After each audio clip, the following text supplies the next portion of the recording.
Ya Allah sen mehribon, Allahu Allah.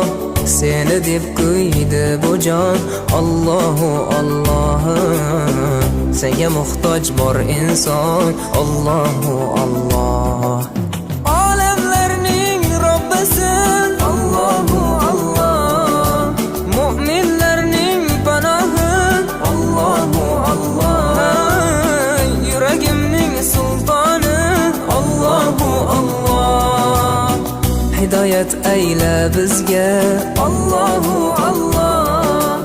Panoh bo'l yurtimizga, Allahu Allah. Iymon ber qalbimizga, Allahu Allah. Allah meni dardimni, bu ohzorimni rahmayla kechirgin gunohlarimni. Qabul etgin mehribonim duolarimni. Yo'q Xudo sendan boshqa, Allahu Allah. Muhammad Rasululloh, u Habibulloh.